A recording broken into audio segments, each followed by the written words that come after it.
Hi, my name is Alice. Sometimes I feel like I'm living in Wonderland. I recently turned 16, but my mother still treated me like a child. My parents divorced when I was really young. I couldn't remember why. Mom became a helicopter parent after that. It was terrible. Alice, get away from these girls. You might catch some sort of virus. Get down right now. You might fall. You're too young to be spending time with boys. Well, you get it. She was way too overprotective. If you want to know how I dealt with that, be sure to watch the video to the end. It all began the day a cool guy noticed me. Michael was the most popular guy in school and loved to party. All the girls were crazy about him, and I was no exception. One day, I was walking down the school hallway when I stumbled. I dropped my backpack, and all my notebooks and textbooks ended up on the floor. I was picking them up when I saw a pair of snow-white sneakers stopping next to me. I looked up, and I got lost in Michael's sky blue eyes. You dropped a pencil. OMG. Was I dreaming? Was he really talking to me? Hey, did you hear me? Oh, I almost forgot I had that pencil. I mean, thanks for your help anyway. I was so flustered I started talking nonsense, but Michael just smiled at me. I'm throwing a party tomorrow. With those words, he left and I could only stare in shock after him. After a couple of steps though, he turned around. Consider this an invitation. I could have sworn I heard an angel's choir. A few tiny cupids must have shot arrows straight through my heart. If you've ever fallen in love, you know exactly what feeling I'm talking about. It could have been the best day of my life, but Alice, you almost gave me a heart attack. Pushing students out of the way, my mother was marching toward me with the speed of a sports car. You didn't answer your phone for 10 minutes. I thought something terrible had happened to you. It's just dead. Sweetie, this is unacceptable. When I call, you must answer. I turned red as a lobster and wished the ground would swallow me up. Did Mom have to do that? Michael and my other classmates were giggling quietly. They often laughed at me because of my mom, but this was the first time I'd felt so humiliated. We need to go. I made an appointment at the dentist's. I'll buy you a huge Chupa Chups if you don't cry. My classmates' giggling turned into full-blown laughter. I wanted to sink through the floor and disappear. Mom took my hand and dragged me away. When we finally got home from the dentist's, I locked myself in my room. Michael's words kept swirling in my head. He invited me to a party.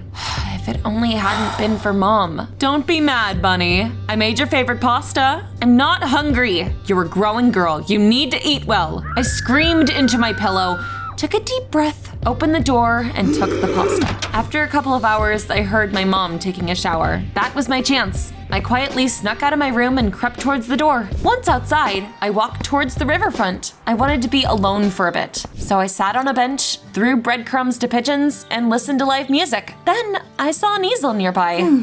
Was there an artist behind it? Oh, that's right. I really like to draw. I even wanted to sign up for some courses, but Mom wouldn't let me. I came closer and I took a look at the painting. When I saw the artist, my eyes bugged out. It was a gorgeous guy with long black hair. He had leather bracelets on his tanned wrists and he was wearing an earring. Hi, do you want to look at me or my painting? I blushed and the guy laughed good-naturedly. We got to talking. His name was Eric and he'd been painting ever since he was a kid. When I told him about my love for drawing, Eric asked if he could see my works. I turned on my phone and showed him a photo of my drawings. These are just sketches.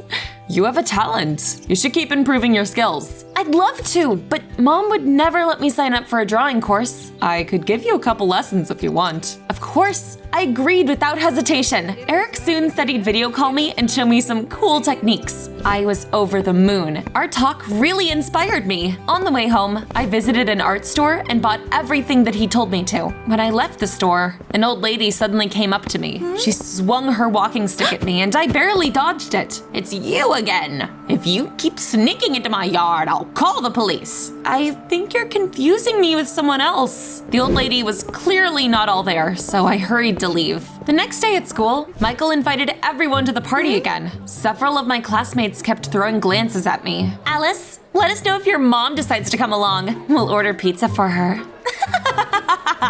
I was never gonna live what happened down. Everyone would call me a mommy's girl for the rest of my life. To my surprise, Michael came up to me again. He put his palms on my desk and leaned close to me. So, will you come? He was so close it took my breath away. The Cupid's arrow hit my heart again. I'll come to your party even if the world ends. Oh, did I say that out loud? Michael nodded. pleased and went back to his friends. The upcoming party was all I could think about for the rest of the day. In my imagination, Michael and I ended up in the most romantic situations I could think of.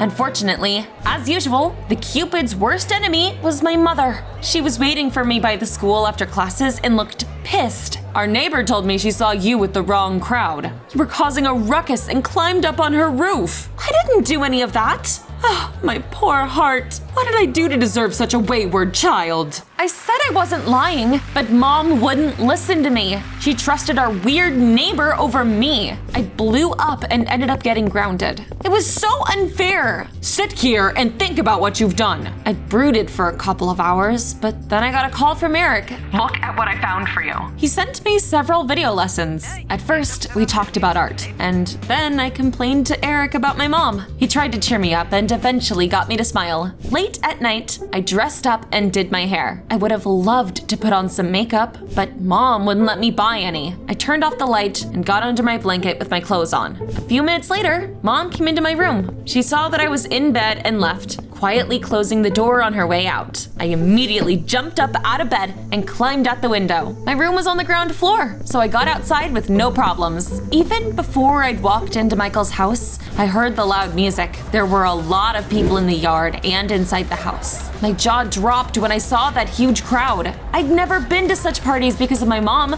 so I stared around, curious. One of my classmates suddenly came up to me. Alice, when did you change your clothes? By the way, your first look was much cooler.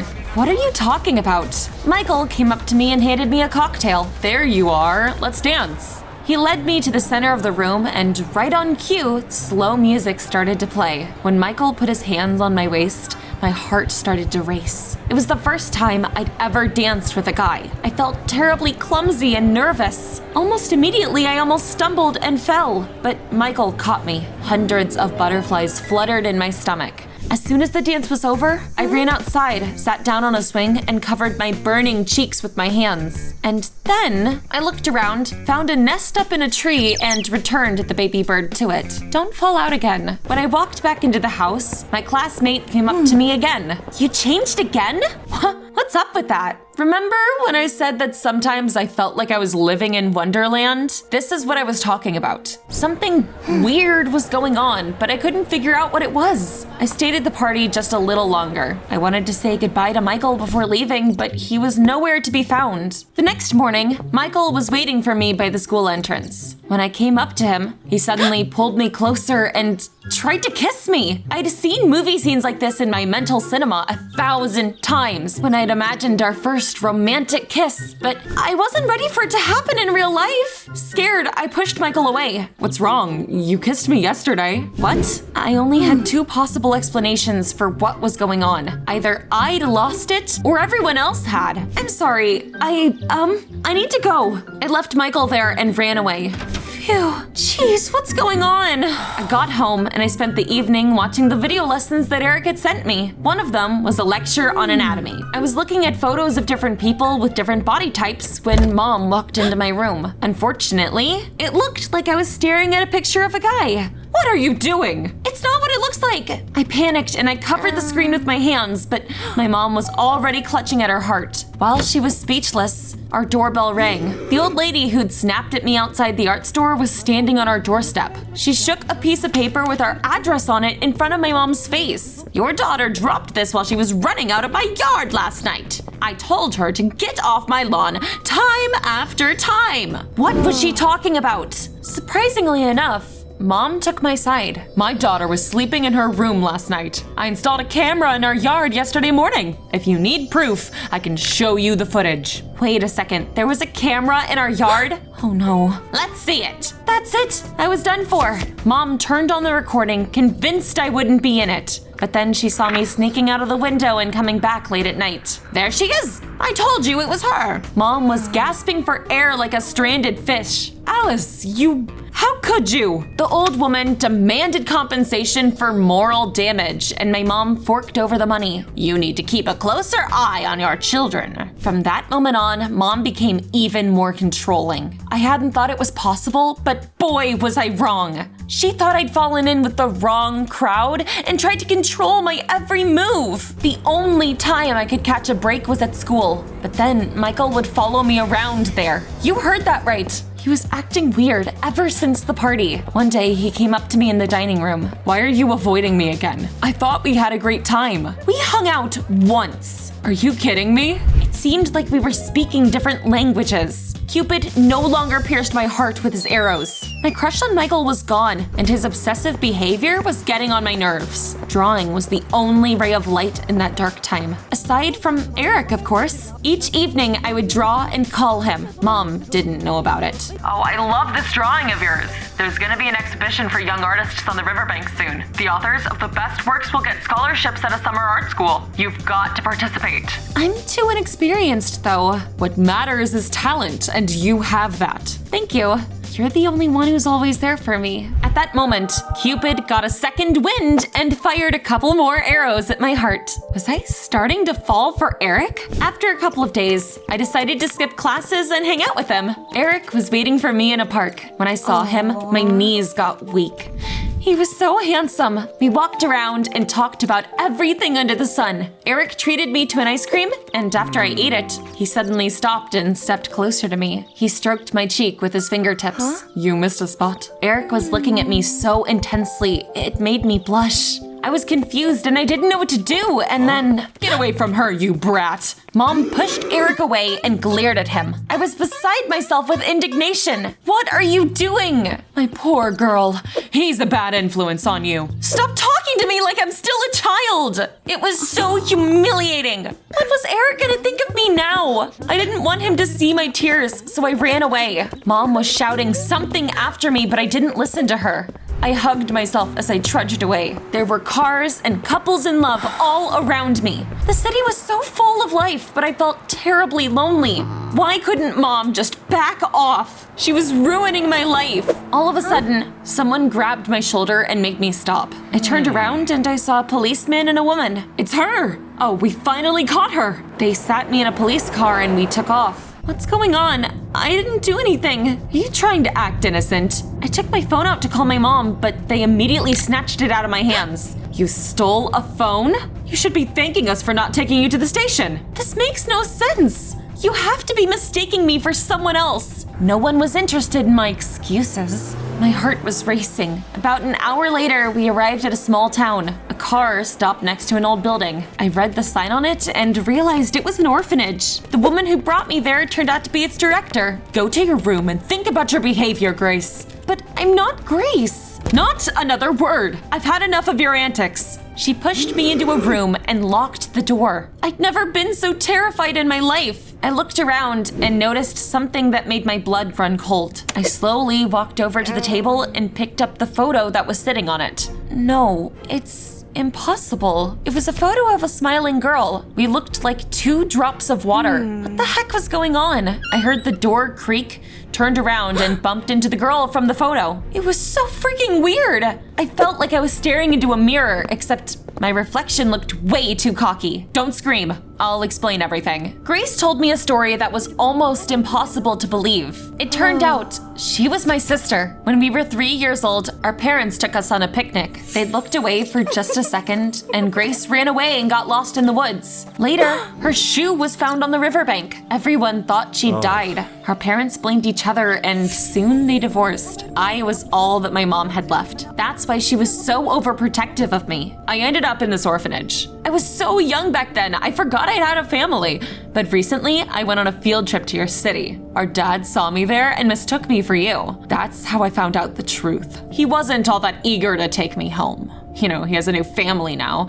I asked him not to tell you or your mom anything, and I found out your address. I wanted to get to know you, but I decided to watch you from afar first. Grace said she'd met a group of daredevils just like herself. They spent their nights in abandoned houses and snuck into people's gardens to pick their fruit. There's something you should know. I'm sorry, but I went to Michael's party. I really like him. I finally knew why Michael had been acting so weird. He'd been talking to 2 different girls this whole time and didn't even know it. I know you want to take part in the art exhibition, but Mom won't let you. So, I've got an idea. Grace came up with an incredible plan. She wanted me to stay at the orphanage until the exhibition. Meanwhile, she was gonna impersonate me so Mom wouldn't worry. It's a crazy plan. Little sis, your life has been so boring. It's time for you to change that. All the news made my head spin. What Dad had done made me feel gutted. He hadn't even tried to help Grace. What mattered the most, though, was I was reunited with my sister. I could hardly believe it. We hugged, and I couldn't hold back my tears. Everything will be fine, trust me. In the end, I agreed to follow Grace's plan. The next day, she brought my unfinished drawing, brushes, and paints to the orphanage so I could work. She also showed me a secret passage I could use to sneak out, and she gave me her old phone. I had to learn to act like her until the exhibition. Being a daredevil wasn't easy, but I did it. I even learned how to use makeup. One day, I plucked up the courage and I called Eric. Oh, it's so good to hear your voice. I've called you several times, but your phone was off. The next day, I used the passage that Grace showed me to meet Eric. He even came to the town that Grace had grown up in to see me. I told him about everything that had happened. You're so brave. I admire you. I smiled gratefully, and I didn't even blush. Soon, the day of the exhibition came. My stomach was in knots. Eric held my hand while the judges were reviewing all the artwork. I'm going to name the artists who will get scholarships now. I held my breath, and I squeezed Eric's hand even tighter. Alice Miller and Eric Jones. I couldn't believe my ears! Eric cried out joyfully and happily spun me around in front of everyone. For the first time in my life, I felt truly free and happy. The Cupids burst into a song. At some point, I saw Mom and Grace in the crowd. Mom's lips were trembling and she was looking at me with tears in her eyes. It turned out Grace had told her everything. Mom didn't believe her, so my sister brought her to the exhibition. Of course, the return of her second daughter was a shock for our mother. She clutched at her heart several times a day and said she was about to faint. But unlike her dad, she really loved us. Eric and I are getting ready to go to the summer school. Grace is living with us now. Thanks to her, Mom is giving me more freedom. She realized that I'm not a kid anymore. By the way, Grace and Michael became an item. My sister and I learn a lot from each other, and we spend all our free time together. It turns out, my life is full of miracles. Do you agree?